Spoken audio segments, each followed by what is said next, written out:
Ladies and gentlemen, welcome to the History Cloak channel. I'm Mr. McGee. We have a very special focus on today's episode. We are going to take a look at the reasons why the Revolutionary War was fought. Now, for those of you who followed this channel so far, you know that we've made it to the point where George Washington is going to lead the colonial army against the British army in the American Revolution.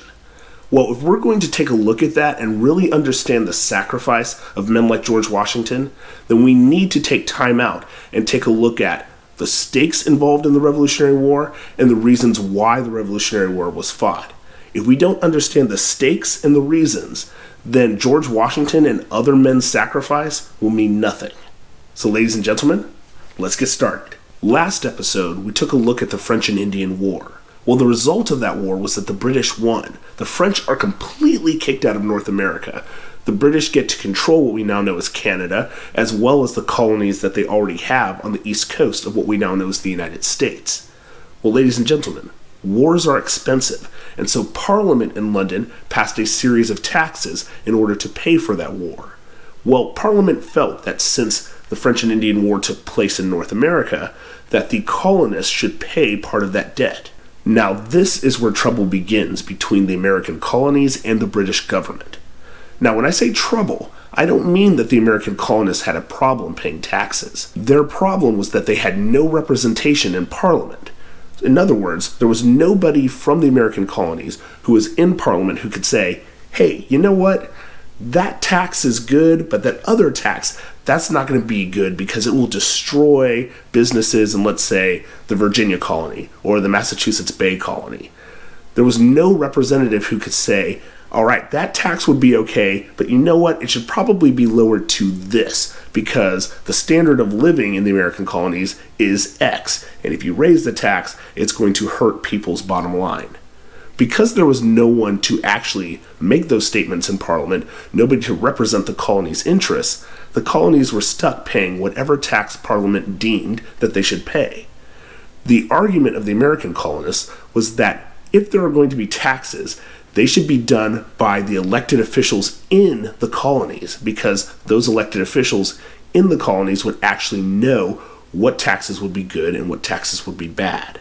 Now, you're probably thinking, okay, I get it. Taxation without representation is bad because Parliament can basically pass any law it wants and the colonists have no say, no matter how bad that law is. But what were some of these taxes? Well, we're about to go through them. Number one, the 1765 Stamp Act. This act placed a tax on all paper bought and sold in the colonies.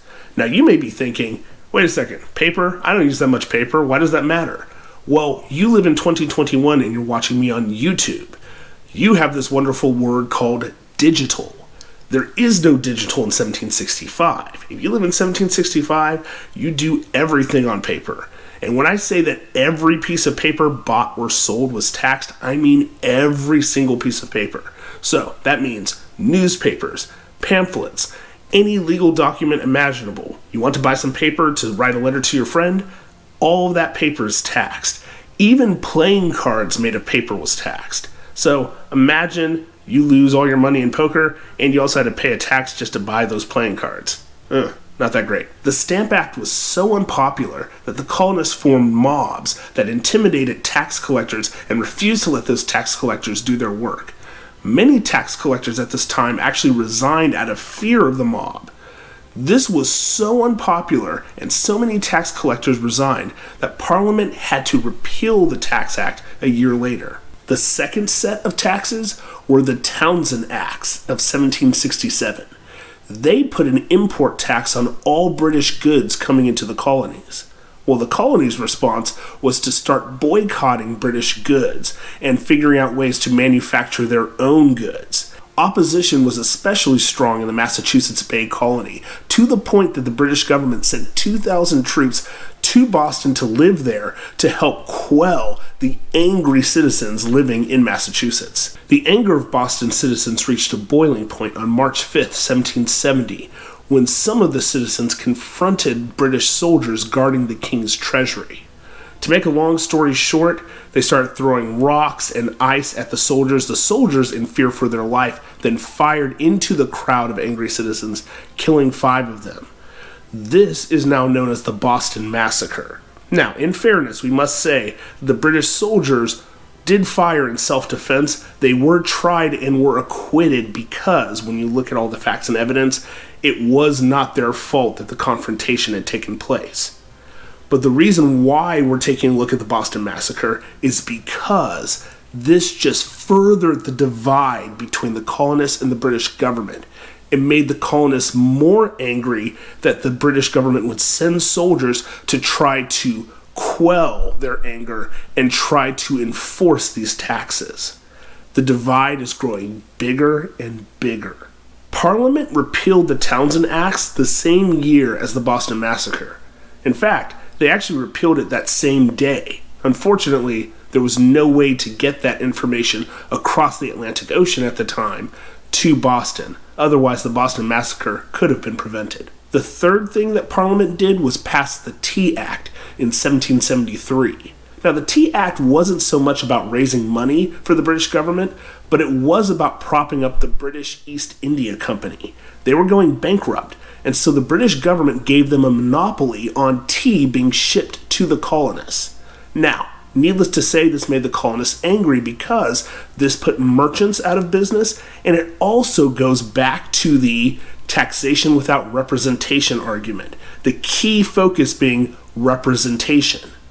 The Parliament decides, hey, you know what? This company gets a monopoly and nobody else is allowed to bring tea into the American colonies.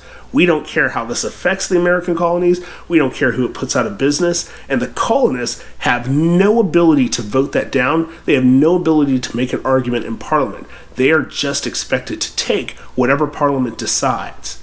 Well, needless to say, this makes the colonists angry.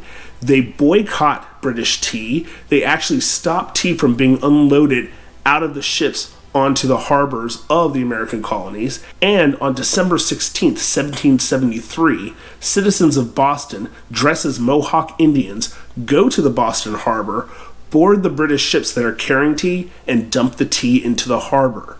This, by the way, we all know as the Boston Tea Party. So you can see, by the way, from these three things, the Stamp Act, the Townsend Acts, and the Tea Act, you can see the hostility and divide between the American colonists and the British government. And it is only a matter of time before the Revolutionary War starts. Now, needless to say, the Boston Tea Party did not exactly make the Parliament back in England happy.